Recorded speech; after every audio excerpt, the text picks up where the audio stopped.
A vehicle is gassed up at a station in North Vancouver, BC, Wednesday, January 20, 2016. Canada's annual inflation rate continued creeping higher last month to hit 2.3%.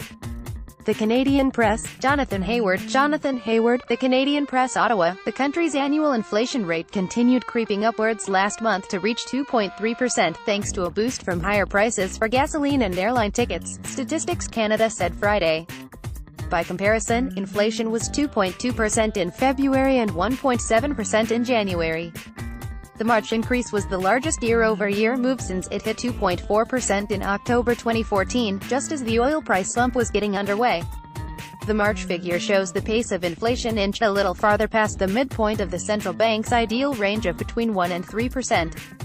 Experts, however, had been anticipating inflation to accelerate at an even faster pace in March, and earlier this week, the Bank of Canada raised its inflation projections for 2018. The central bank predicted the temporary effects of higher gas prices and minimum wage increases would now see inflation average 2.3% this year, before settling back down to 2.1% in 2019. The higher inflation expectations suggest the Bank of Canada can continue to proceed cautiously when it comes to the timing of its next interest rate increase. The fact that inflation didn't heat up as much as most economists had expected plays into the narrative that the Bank of Canada is going to be very patient with regards to future rate hikes. Royce Mendez, CIBC World Markets Director and Senior Economist, said in an interview, "Now, even if inflation does accelerate over the remainder of the year, there's still reason for the bank to be cautious on future rate hikes." TD Senior Economist James Marple wrote in a report Friday that there's a high bar for inflation to jump over to get the central bank to move faster on raising rates.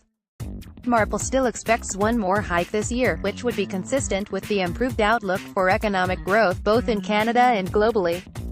The upward forces on inflation in March were led by higher costs for gasoline and air transportation, while cheaper prices for video equipment, digital devices and electricity applied downward pressure. The report also said the average of the Bank of Canada's three measures of core inflation, which are designed to leave out the noise of more volatile items like gasoline, was 2% last month. In February, the core readings averaged slightly above 2%. The Bank of Canada scrutinizes inflation data when it considers interest rate decisions. Its rate hikes can be used as a tool to help prevent inflation from climbing too high. Bank of Canada Governor Stephen Poloz has raised the benchmark interest rate 3 times since last July and is expected to remain on his rate-hiking path with the economy operating close to its capacity. Poloz believes Canada has a little more room to expand further, beyond what the bank sees as the economy's potential growth, without driving up inflation. But Poloz hasn't moved the rate since January, including his most recent announcement Wednesday. Despite the recent improvements, he said the economy's still unable to continue running at full tilt without the stimulative power of lower rates, for now.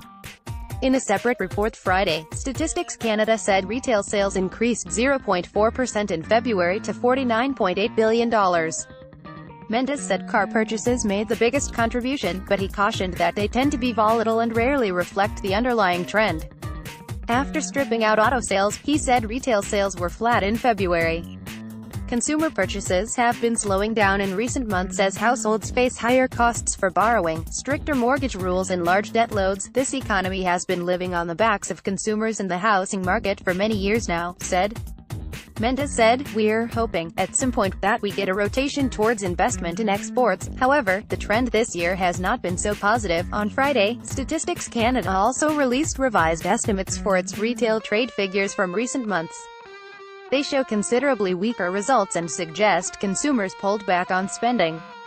The agency now estimates retail sales for November contracted 1.1% compared with the previous month, a downward revision from the previous figure of 0.5% growth. For December, it now says retail trade likely fell 1.2%, deeper than the previous estimate of just a 0.7% contraction. The report also said retail sales grew by only 0.1% in January, compared to the initial estimate of a 0.3% expansion. Follow @AndyBlatchford on Twitter.